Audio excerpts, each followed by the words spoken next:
Olá pessoal, tudo bem com vocês? Aqui é o professor José Rubens mais uma vez, neste vídeo aqui sobre a história do Brasil. Estamos falando aí sobre a história do Brasil colônia. Na aula de hoje vamos falar sobre a sociedade açucareira, sobre o Brasil no período da Era do Açúcar. Como a gente sabe, como já conhecemos, o primeiro ciclo econômico da história do Brasil colônia foi o pau-brasil. Aí, Portugal teve a ideia de trazer as primeiras mudas de cana-de-açúcar para o nosso país. Com isso, deu-se aí o início ao segundo ciclo econômico, que foi a cana-de-açúcar, como veremos nessa aula. Ainda no século XVI, pessoal, a América Portuguesa, o Brasil, encontrou a sua principal vocação, que era a economia canavieira. Portugal já tinha experiência com a cana-de-açúcar na Ilha da Madeira, e as primeiras mudas que chegaram no Brasil foi através do capitão donatário Martim Afonso de Souza. A opção pela cultura da cana foi levando a alguma série de fatores, A experiência que os portugueses já tinham com o açúcar na costa africana, o clima muito favorável do Brasil, principalmente no Nordeste, para esse tipo de cultivo, a disponibilidade de terra com solo propício, o solo ele é aquele solo ideal para o cultivo da cana-de-açúcar, além de recursos econômicos dos investidores de várias regiões da Europa. Pessoal, naquela época, o açúcar não tinha o mesmo destino que nós temos hoje, para fazer bolo, para fazer tudo, fazer café. O açúcar ele era um artigo de luxo na Europa. Era um preço muito mais caro do que hoje, que você simplesmente vai ali no mercado comprar 1 quilo de açúcar. Antes era um artigo de luxo, era muito mais caro. E isso atraiu muitos investidores. As áreas produtoras de maior destaque no Brasil foi a Bahia e Pernambuco. Cabe destacar ainda que outras regiões, como a capitania de São Vicente, também empreenderam esforços para o desenvolvimento da lavoura de açúcar. Como nós podemos ver no mapa acima, pessoal, os primeiros engenhos estavam sempre concentrados em regiões litorâneas, Afinal, naquele momento, a ocupação do solo brasileiro por parte do europeu ainda era bastante ligada ao litoral, Porque o foco da colônia era abastecer a sua metrópole. E por isso eles estavam mais preocupados em escoar os produtos e as riquezas do Brasil. Só que essa produção exigia muitos recursos elevados, um investimento pesado de capitais, dada a necessidade de montar uma estrutura complexa para obter lucros. A unidade produtora desse sistema econômico era o engenho, que apresentava uma gigantesca propriedade fundiária obtida por meio de doação das cismarias. Que a doação de cismarias é as doações de terras que o governo fazia. O engenho contava com a moenda, onde eles moíam a cana, que era responsável por extrair o caldo de cana-de-açúcar. E os engenhos que utilizavam energia hidráulica eram os mais valorizados, sendo classificados de engenhos reais. Mas tinha também aqueles utilizados com força humana, como nós podemos ver aí, ou força de animais. Já os engenhos de trapiche usavam força humana ou força animal, Os engenhos reais utilizavam força hidráulica, aqueles dos moinhos nos rios ou lagos ou córregos, mas tinham os engenhos de trapiche, que utilizavam força animal ou humana para mover a moenda. Também fazia parte da composição produtora a Casa das Caldeiras, local onde haviam enormes fornalhas que engrossavam o caldo até transformar ele num melaço. Ou seja, a moenda transformava o caldo, moía o caldo da cana, depois iriam para as caldeiras, onde eles esquentavam lá, e fazia virar um caldo, um melaço. E a casa de purgada, apesar de descanso de açúcar, pode ter sido armazenado em grandes potes, E a partir da casa de purgar que ele vai ter uma forma mais sólida. Após alguns dias, a produção era retirada dos torrões, chamados de pães de açúcar, eram encaixotados e enviados a Portugal. Então, depois que era moído, depois que era transformado num caldo, transformado de maneira sólida, eram os torrões, assim, os pedaços, parece até a rapadura, era enviado para Portugal, A estrutura do engenho ainda contava com a casa grande, onde morava o senhor, e a senzala, o que era o local de convivência e o local de descanso, né, dos escravos. A casa grande era o local de descanso e dos senhores. Né? As rotinas de trabalho eram muito longas. Tem pesquisadores que dizem que as rotinas de trabalho eram muito intensas, às vezes precisavam trabalhar 16 horas por dia, né, os escravos.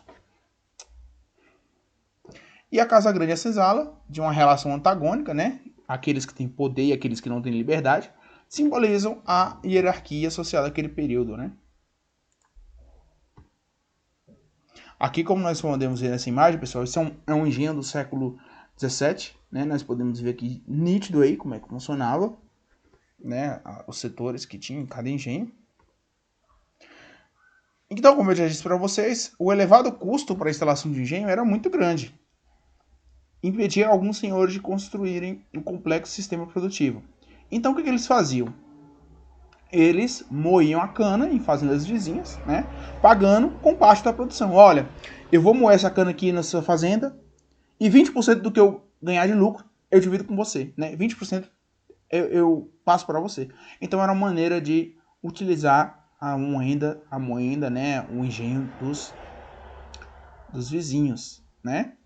Existiam também, pessoal, alguns senhores fabricavam aguardente, né? Que eles chamavam de engenhocas ou molinetes, que produziam a cachaça, né? Para o consumo interno ou mesmo para o comércio de escravos na região da costa africana.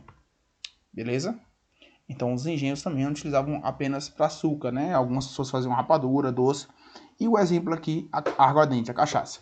A estrutura social daquela época era baseada essencialmente em dois grupos, né? Como nós mencionamos anteriormente. Você tinha a elite, né? Sendo o senhor de engenho, ele que recebia os cargos públicos, ele que recebia mandatos na Câmara dos Vereadores, na Câmara Municipal, na Câmara dos Deputados. E abaixo você tinha os escravos, né? Que não tinham liberdade, que tinham seu destino na mão do senhor. E, vez ou outra também, surgia ali uma pessoas que estavam no meio termo, né? Alguns profissionais liberais, como feitores, purgadores, agregados, porque numa sociedade voltada para o açúcar, a pessoa, o mínimo de prestígio que ela tivesse era ligado ao senhor, né? Seja um padre, seja um profissional liberal, aquelas pessoas que faziam um serviço, um tipo de atividade remunerada para o senhor e não eram escravas, era o que seria mais ou menos uma classe intermediária. Beleza, pessoal? Então, dando continuidade aqui. As forças produtivas ficavam a cargo da escravidão, como nós sabemos, que era composta por indígenas e depois, né, Portugal teve a ideia de trazer negros importados da África. Então, era composta por africanos e por indígenas, né? E o filho de um escravo acabava se tornando também escravo do seu senhor. Aos escravos cabia a complexa função de mover todo o sistema do engenho por meio de jornadas de trabalho longas e exaustivas, né? A maioria dos engenhos apresentava em média 65 escravos, sendo que aproximadamente 15% das fazendas chegavam a ter em 100 a 150 escravos, né, cativos. As atividades eram diversas, não ficando apenas limitadas à agricultura, né? Dar recados, fazer trabalhos braçais, construir casas, consertar coisas. Então, o trabalho escravo, mesmo que fosse voltado para a economia açucareira, né, o escravo também tinha outras obrigações perante seu senhor, né? Essa complexidade, pessoal, essa engenhosidade promoveu um cenário de especialização, fazendo que essa unidade assumisse a feição de uma manufatura, né? Cabe lembrar que essa situação exigia a presença de alguns intermediários, como mestres de açúcar, comerciantes, religiosos, capitães do mato e muitos outros que intensificaram a dinâmica social do período, né? Então, se você vê aí alguma questão em algum lugar que diz que só tinha escravo ou senhor, é mentira, né? Tinham as pessoas que estavam ali no meio termo, beleza?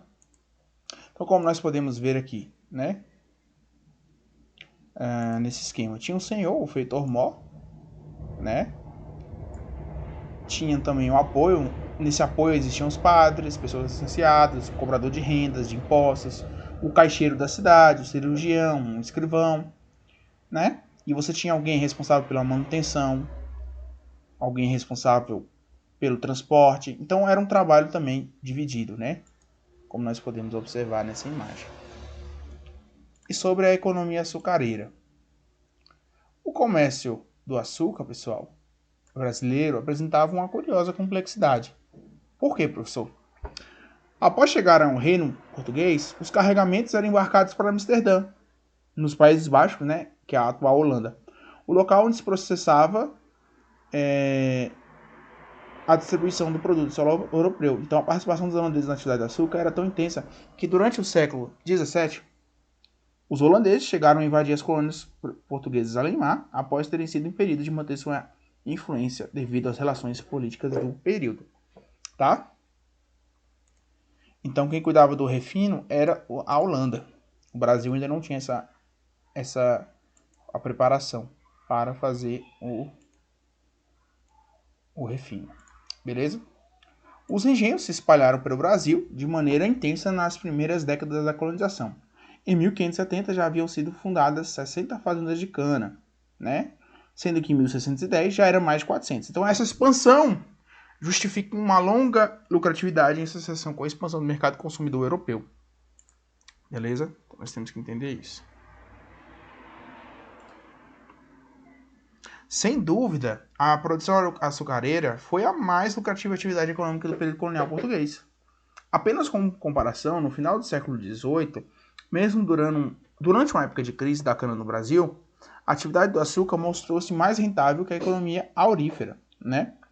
Ainda hoje é possível afirmar que a cana é um produto importante para a economia brasileira. Afinal, atualmente, né, são produtos como o álcool, o açúcar, possuem relevância comercial no nosso PIB e na nossa balança comercial brasileira, né?